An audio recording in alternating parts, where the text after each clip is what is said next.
The Dearly Departed. Short story by Luigi Pirandello. Written in 1902. That very first day, Bartolino Fiorenzo had heard his future wife say, "Actually, Lina.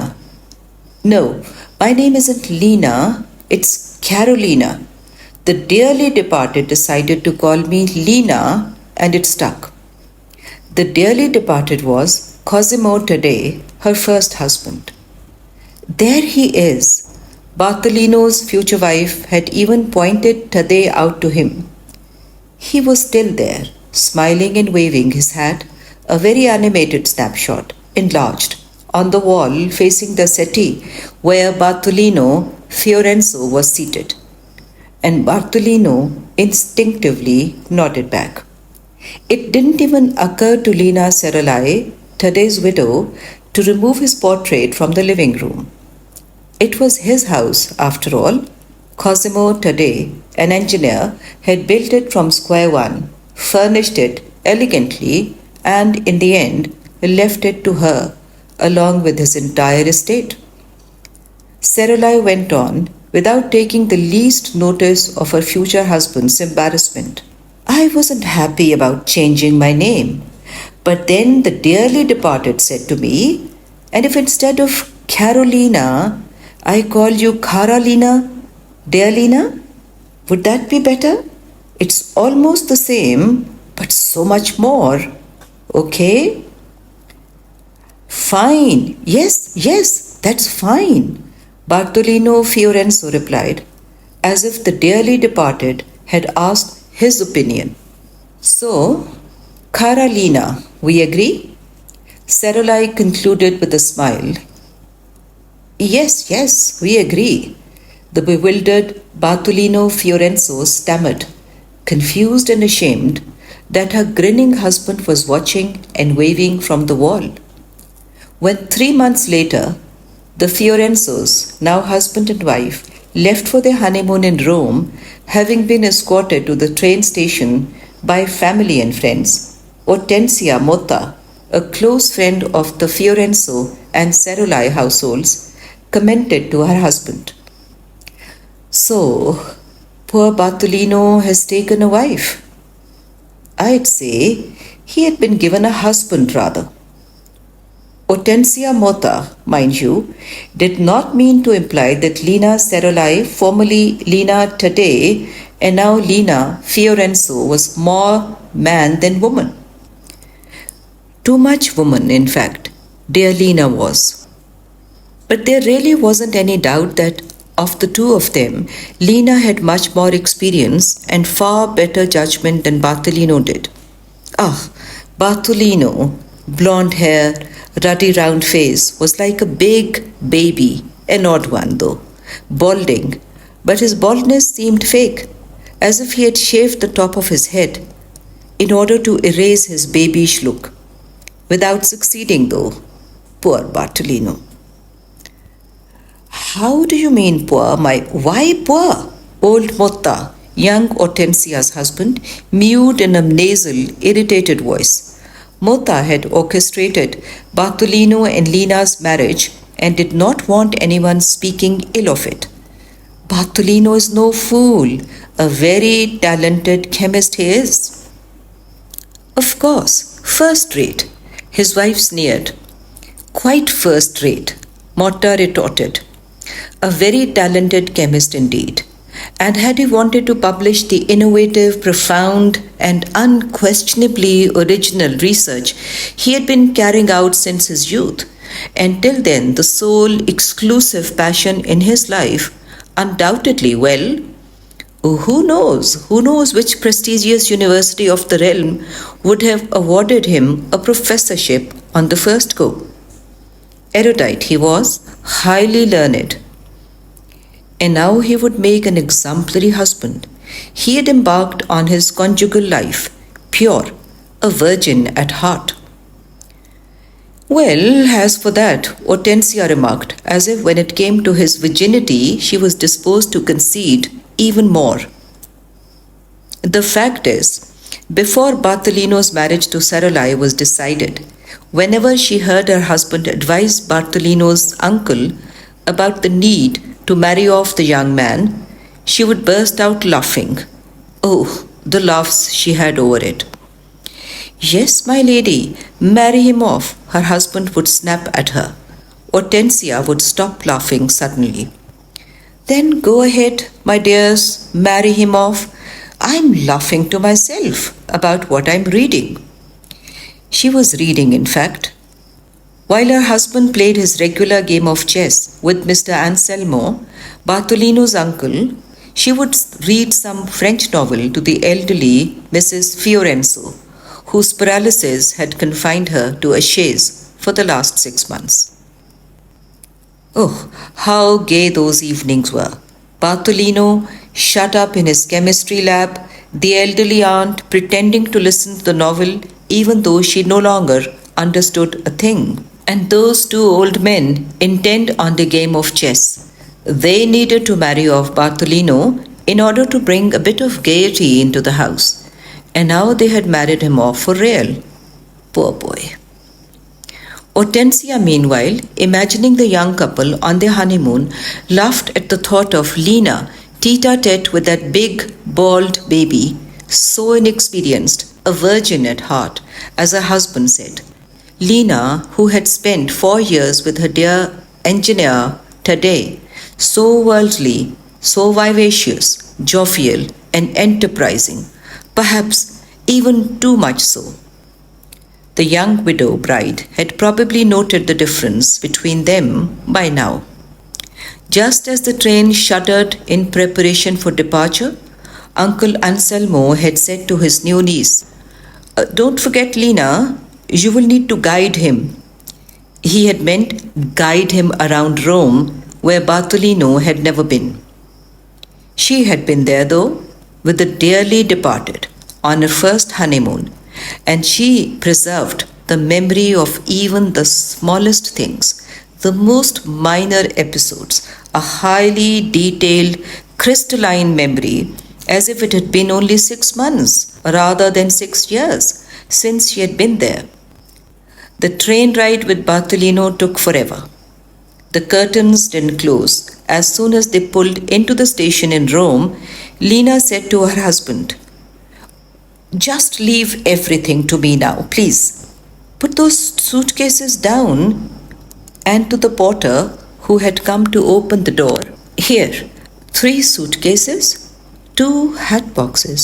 No, 3 hat boxes, 1 portmanteau, another portmanteau, this bag here, another bag. What else? Nothing. That's everything. Hotel Victoria." On the way out of the station, after having claimed their trunk, she nodded to the omnibus driver, whom she recognized, and once they were on board, she said to her husband, "You will see, a modest hotel, but very comfortable. Good service, clean, decent prices, and centrally located too." The dearly departed, she recalled, without meaning to, had been very happy with it. And now, undoubtedly, Bartolino would be even happier. Oh, such a good boy.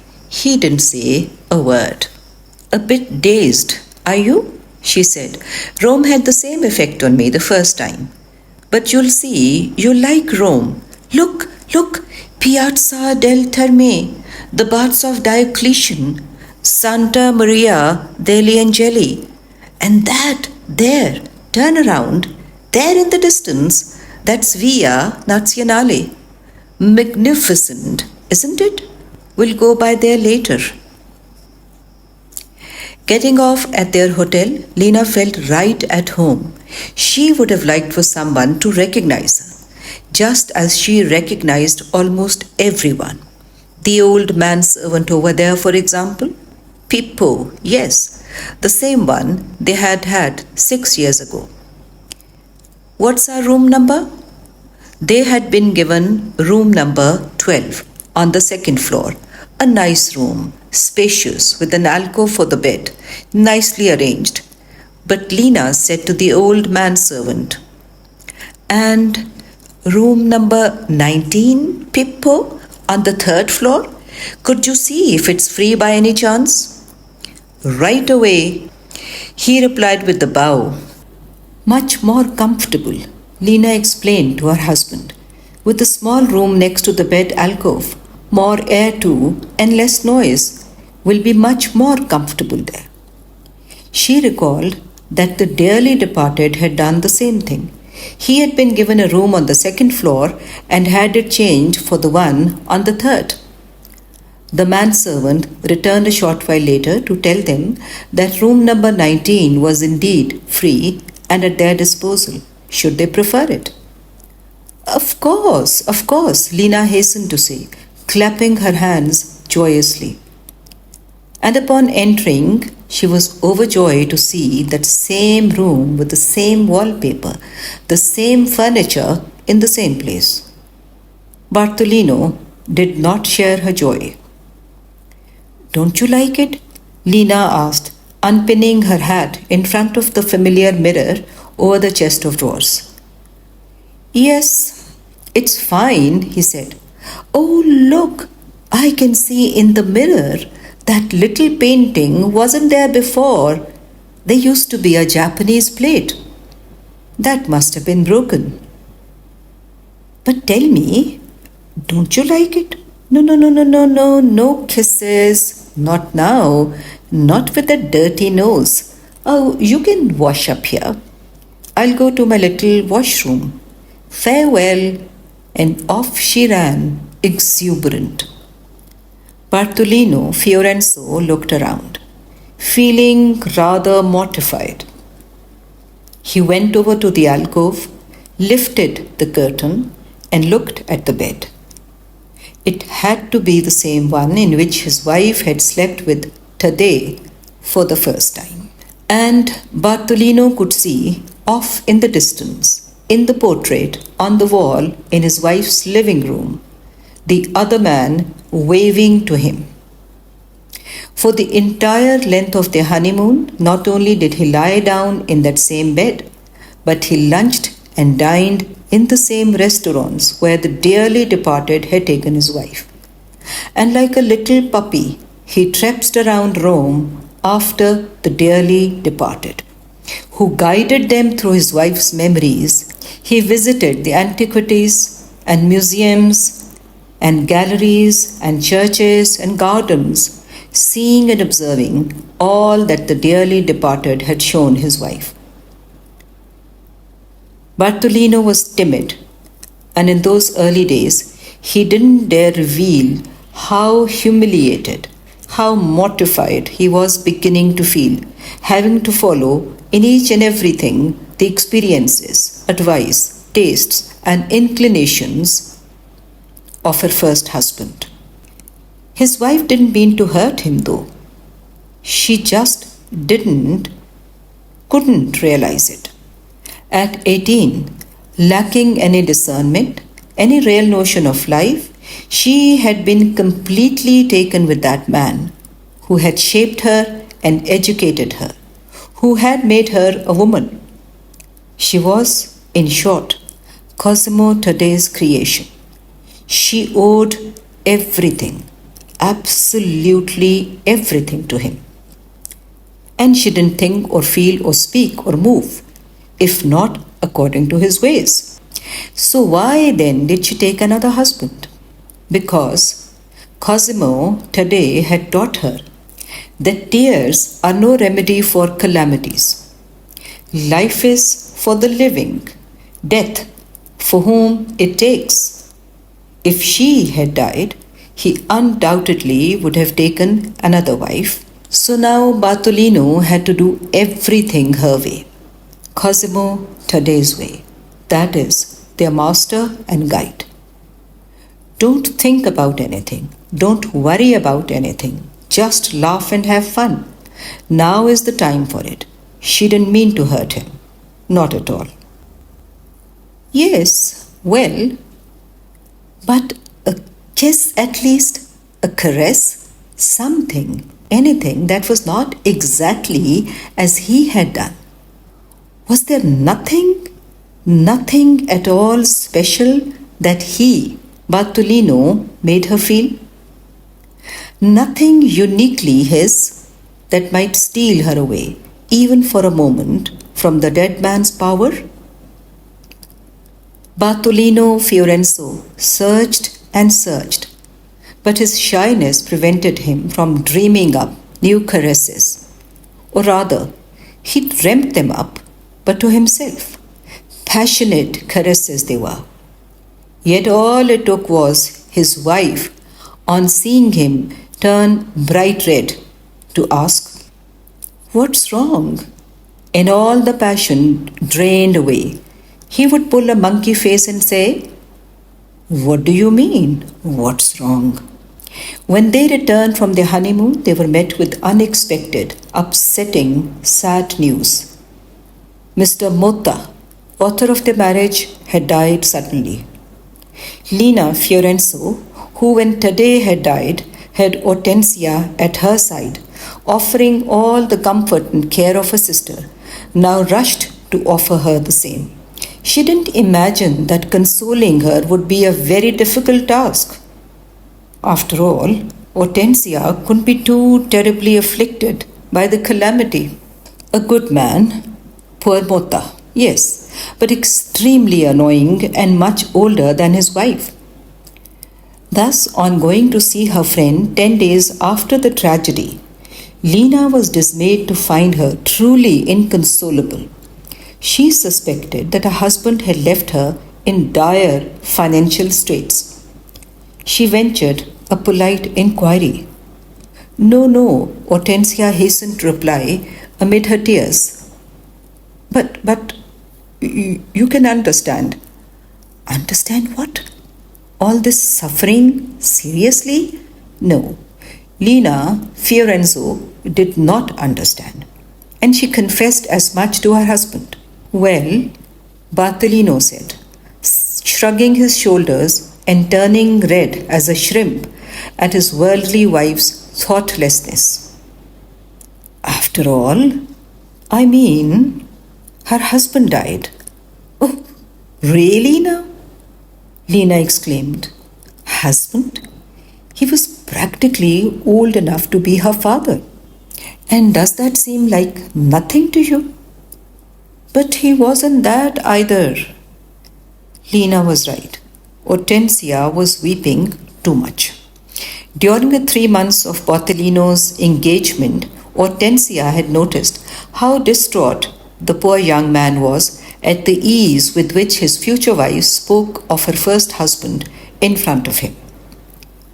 He couldn't reconcile her constant, living, persistent memory of him with the fact that she was about to take a new husband. He had talked about it with his uncle, who had tried to reassure him, saying her talk was actually proof of his wife's openness. That he shouldn't take offense, for the very fact that she was remarrying should persuade him that Tadei's memory was no longer rooted in her heart.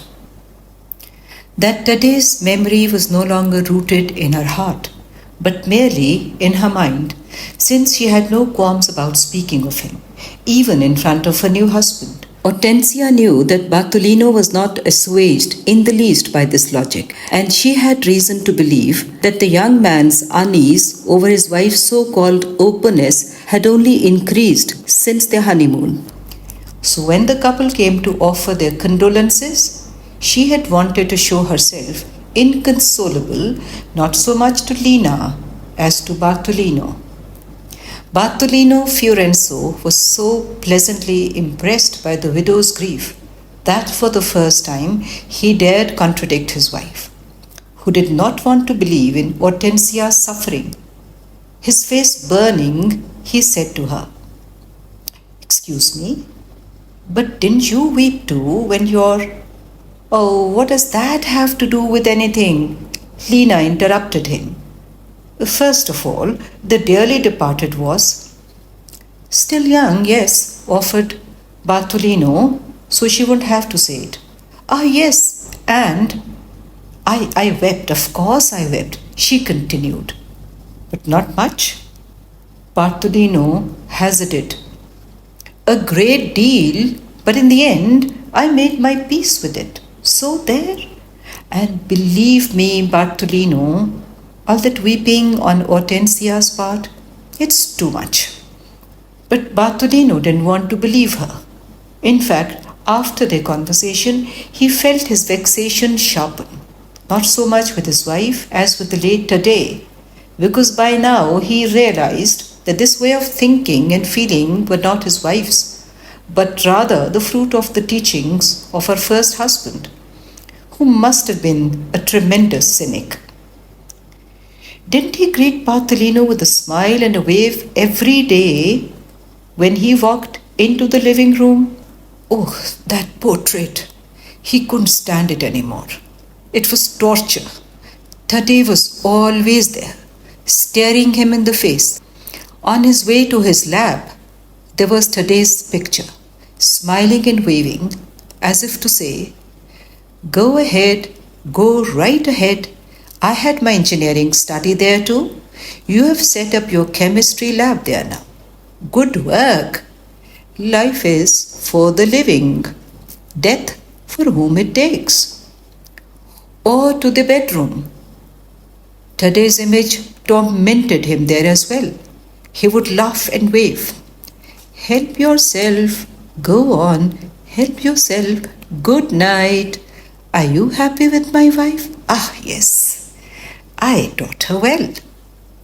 Life is for the living, death for whom it takes." He couldn't stand it anymore.